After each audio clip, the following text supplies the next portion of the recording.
এই যে আজকে যে 10ই আশুরা মাওলা হোসেন যে যে আমাদের যে শিক্ষাটা যে ত্যাগটা দিয়ে গেছে, সে ত্যাগের অনুযায়ী, ঠিক আছে, সে ত্যাগের অনুযায়ী। কারণ আজকে যদি মাওলা হোসেন যদি কারবালা যদি শহীদ না হতো, তাহলে আমরা চিনতাম না হক কোনটা বাতিল কোনটা।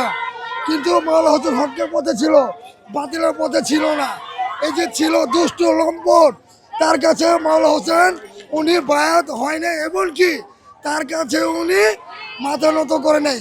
উনি ওনার এক এক করে তার শাহজাদা, আলী আকবর, আলী আসগার, তার ভাইয়ের ছেলে কাসেম আলী, এমনকি ভাই আব্বাস, তাদেরকে সবাইকে একসাথে নিয়ে তার বোন জাইনাবকে নিয়ে কারবালায় উনি হকের পথে উনি লড়াই করে গেছে। যুগ যুগ ধরে চলে আসতেছে, দিন জিন্দা হয়েছে, ইসলাম জিন্দা হয়েছে, হার কালাবাল্লাকে বসতে। অতএব উনার শানের জন্য আমরা এই 10ই মুহররম আশুরা পালন করি। আর আমরা পবিত্র আশুরার উপরে খামে যাচ্ছি। ঘোড়ার পায়ে কেন দুধ ঢাল?